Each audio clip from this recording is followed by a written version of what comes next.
আমাদের প্র্যাকটিক্যালটা হবে টপোগ্রাফ survey. নর্দিংয়ে stand করে রাখবো আমরা। একটা কম্পাস হলাম ফোনের কম্পাসটা আমরা মেশিনের উপর রাখার পরে আমরা কম্পাসটাকে এদিক ওদিক ঘোরাবো। তাহলে আমাদের কম্পাসের নর্দিংটা 0 0 করতে হবে। এটা 0 0 চলে আসছে আমাদের। এই নর্দিং করার পরে আমরা কী করবো, ক্লাম্পিং স্ক্রুটা হরিজন্টাল ক্লাম্পিং স্ক্রুটা আটকে দেবো। তাহলে আমাদের কম্পাসের কাজটুকু শেষ। এবার আমরা কী করবো, ও সেটে চাপ দেবো। ও সেটে চাপ দিলে আমাদের হরিজন্টাল অ্যাঙ্গেলটা 0 0 হয়ে যাবে। এসে চাপ দিলাম, দেখো হরিজন্টাল 0 0 আছে না আমাদের। এটা তার মানে আমাদের নর্দিংয়ে কিন্তু ফিক্সড এটা 0 0। যদি আমরা 0 0 কাজ না করে নেই, আমাদের যে ম্যাপটা হবে টপোগ্রাফ সার্ভে, যে ম্যাপটা হবে অটোক্যাডে, এটা আমাদের অন্যদিকে দেখাবে আর কি, উল্টাপাল্টা দেখাবে। তখন আমরা এটা বুঝতে পারবো না। এবার আমরা মেনুতে যাব। মেনুতে যাওয়ার পরে একটা জব আমরা ক্রিয়েট করব। আমাদের 6CT1B এটা কি ছিল? তাহলে 6CT1B তো পূর্বে মনে হয় সেভ করা ছিল, পূর্বে একটা সেভ করা ছিল হয়তো বা। তাহলে আমরা আরেকটা বি দিয়ে দিই, ডাবল বি।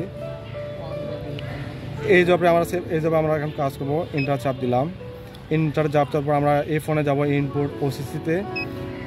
এরপরে দেখো আমাদের স্টেশন, যেহেতু এটা আমাদের স্টেশন 1, আমরা স্টেশন 1টা আমরা একে রাখবো। তাহলে আমরা ইনপুট করে এটাকে ক্যারেক্টার আছে, নাম্বার দিই 1।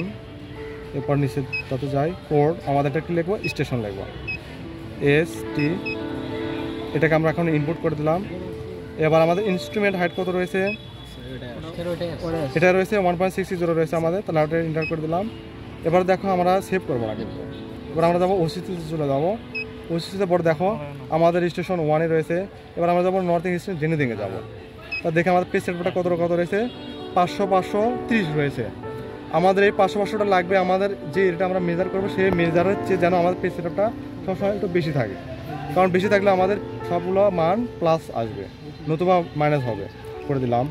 সেভ করে দেওয়ার পরে আমাদের পরবর্তী যে স্টেশনটা হবে সেটা হবে কত, 2 হবে। তাহলে আমরা এটাকে 2 দিয়ে দিলাম। নিচে চলে গেলাম কোডে। এটা আমরা কি লিখবো, বাউন্ডারি করবো না, বাউন্ডারি BDRY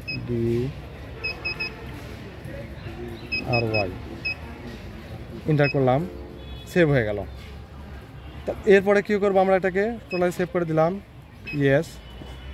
তো এখানে দেখো ইনপুট ব্যাক সাইড রয়েছে না, ইনপুট ব্যাক সাইড আমরা একটু যাই। দেখো এখানে আমাদের ব্যাক সাইড লেখা রয়েছে। ব্যাক সাইডে এখান থেকে আমরা এরপরে গেলাম নর্থিং স্ক্রিন জেনেদিংয়ে। এবার দেখো অ্যাঙ্গেল, এগুলো তো আমার সব 0 0 আছে, তার মানে আমাদের কিন্তু প্রয়োজন নেই। এখন এন্টার করে দিলাম, ইয়েস। এবার OCT আমাদের লাগতেছে না। এবার দেখো রিফ্লেকশন হাইট কি ঠিক আছে আমাদের, তাই না? এটা 1.55 নেই। তাহলে এটাতে আমরা কাজ করতে শুরু করি। 1.55 নেই, এটাকে আমরা ইনপুট করে দিই। 0.55 দিলাম, ইনপুট করলাম, এন্টার করে দিলাম। এরপর আমরা ব্যাগে আসবো, ঠিক আছে। এবার দেখো আমাদের মেজার F3-তে গেলাম।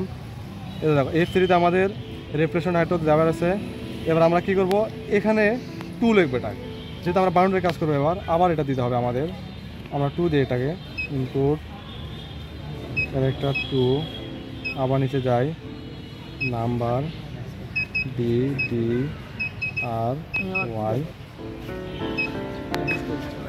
রিফ্লেকশন হাইটটা আমাদের ঠিকই রয়েছে, 1.55 না। এন্টার করলাম। এবার দেখো আমরা মেজারে যাব। এবার একটা পয়েন্ট আমরা প্রিজমটা নিয়ে যাই। একটু পরে দেখো।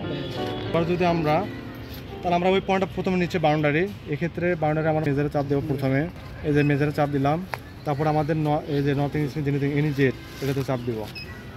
দেখো আমাদের মানটা চলে আসে, 500 চেঞ্জ হয়ে গেছে না এটা।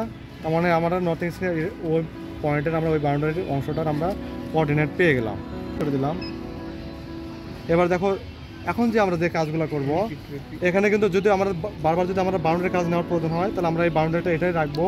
যদি আমরা অন্য কোনো অংশ ধরি বা গাছ বা ল্যাম্পোস্ট ধরি বা রাস্তা ধরি, তাহলে আমাদের কোডটা চেঞ্জ করে দিতে হবে। আর এই পয়েন্টটা যেটা রয়েছে, পয়েন্টটা আমাদের এখন অটোমেটিকলি ধাপে ধাপে বাড়তে থাকবে। তো সেই ক্ষেত্রে এখন যদি আমরা শুধু বাউন্ডারি কাজই করতে চাই, শুধু রিপিটে চাপ দিলেই, ক্রস করে রিপিটে চাপ দিলেই আমরা বারবার কাজগুলো সেভ করতে পারবো। এই হচ্ছে আজকে আমাদের কাজ।